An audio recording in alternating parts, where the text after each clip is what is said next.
আজি এটা পৰীক্ষা আছিলে। পৰীক্ষা মানে এছিষ্টেণ্ট প্ৰফেচাৰ চিলেকশ্যন হ'ব লাগিছিলে। তাত এজন বড়োৰ মানে প্ৰফেচাৰ, এছিষ্টেণ্ট প্ৰফেচাৰ একজেক্টলি মই নাজানো, আপোনালোকে কৰ্তৃপক্ষক সুধিলে গম পাব।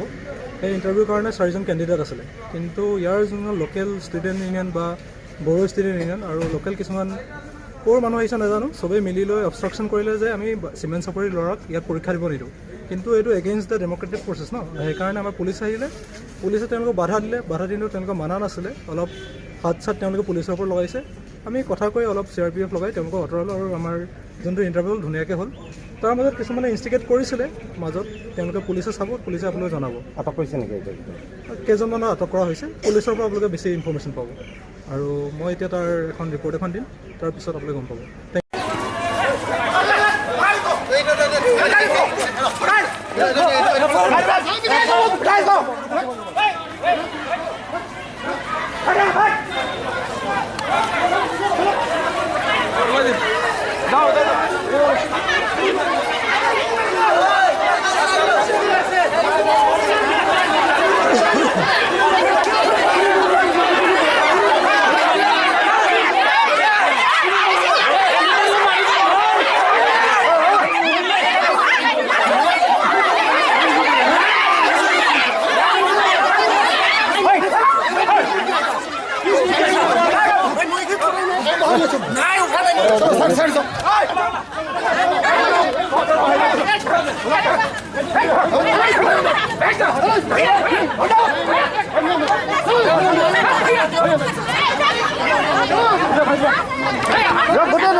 পৰীক্ষাটো পাতিব দিয়ক।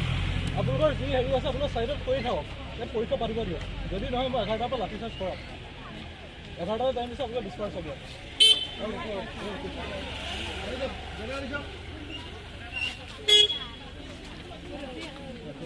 ডাইৰেক্ট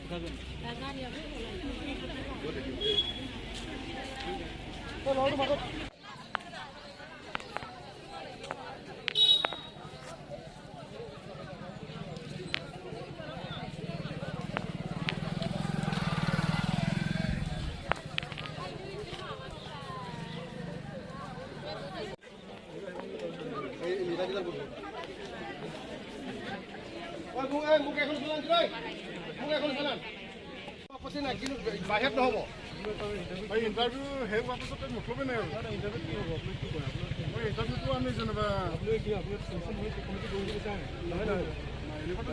আমাৰ এৰিয়াটো চাই কিনি আমি আনিব বিচাৰিম আলোচনা কৰি পেলাই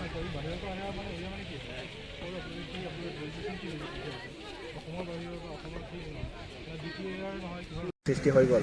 ইয়াৰ বিষয়ে এতিয়া মুখক চেলেক্ট কলেজত আমাৰ বড়ো ডিপাৰ্টমেণ্টৰ পষ্ট মানে এটা ইয়াতে আহিছিলে আৰু সেই পষ্টটো পাবৰ কাৰণে আমাৰ ইয়াতে আগৰ পৰা লাগি থকা হৰেণ ব্ৰহ্মদেৱে আগৰ পৰা আজি 6 বছৰমান আগৰ পৰা ধৰি মানে বড়ো পষ্ট ডিপাৰ্টমেণ্টটো ইয়াতে সি ক্ৰিয়েট কৰিলে। সি মানে বহুত কষ্টৰ মাজেদি সেইটো ফিজিকেলি আৰু মেণ্টেলি কষ্ট কৰি পেলাই আজি বড়ো ডিপাৰ্টমেণ্টৰ পষ্টটো ইয়াতে ক্ৰিয়েট কৰিলে। এতিয়া গভমেণ্ট তৰফৰ পৰা এতিয়া মানে চাকৰিৰ কাৰণে এটা মানে পষ্ট যেনিবা এপ্লাই কৰিব পাৰে বুলি তেনেকৈ মানে ঘোষণা দিলে। তাৰপাছত আমাৰ ইয়াতে চিমেণ্ট চাপৰি আৰু বিভিন্ন জেগাৰ পৰা আহি পেলাই এই পষ্টটো এপ্লাই কৰিলে। তাতে আজি ইণ্টাৰভিউ আছিলে। সেই ইণ্টাৰভিউৰ দিনাখন আজি আমি জনাই আঞ্চলিক নিখিল বড়ো ছাত্ৰ সন্থা আৰু লগতে আমাৰ জনাই অঞ্চলত যিমান আমাৰ বড়ো জাতীয় সংগঠন আছে সকলোৱে মানে মিলি পেলাই আলোচনা কৰি পেলাই মানে আগৰ পৰা যিজন মানুহে বড়ো পষ্টটো ক্ৰিয়েট কৰিছে তেখেতেই পাব লাগে বুলি আমি মানে এটা সিদ্ধান্ত লৈ পেলাই আজি আলোচনা মানে আমি কৰিব লৈছিলোঁ। আৰু সেইটো কোনো আমাৰ ইয়াতে ভাইলেঞ্চ কৰা এইটো নহয়, আমাৰ নন ভাইলেঞ্চ আছিলে সেইটো। তাৰপিছত আমি বাৰে বাৰে অনুৰোধ কৰিছিলোঁ যোনজন কেণ্ডিডেটবিলাকে আজি ইয়াতে মানে বড়ো পষ্ট এপ্লাই কৰিছিলে। আৰু আপোনালোকে সকলোৱে জানে আজি জনাই নিচিনা জেগাত বড়ো পষ্ট পোৱাটো ইমান ইজি নহয়। জনাই নিচিনা জেগাত আজি আগৰ পৰা যিমান মানে মাষ্টৰবিলাক আহিছিলে ইয়াতে বড়ো পষ্টৰ কাৰণে তেখেতসকলে চাৰেণ্ডাৰ হৈ পেলাই গুচি গৈছে যে ইয়াতে বড়ো ষ্টুডেণ্ট মানে আমি গোটাব নোৱাৰিম, সেইটো কাৰণে আমি কৰিব নোৱাৰিম বুলি চাৰেণ্ডাৰ কৰি গৈছে। আজি কোনোবা মানে এজনে ইমান কষ্ট কৰি সিনি বড়ো পষ্টটো আনি আৰু ষ্টুডেণ্ট ইয়াতে একঠাটা কৰি পেলাই আজি বড়ো পষ্টটো কৰিলে। তাৰপিছত এতিয়াহে মানে বেলেগ বেলেগ মানুহবিলাকে এতিয়া আহি পেলাই জেগাটো দখল কৰিব লৈছোঁ।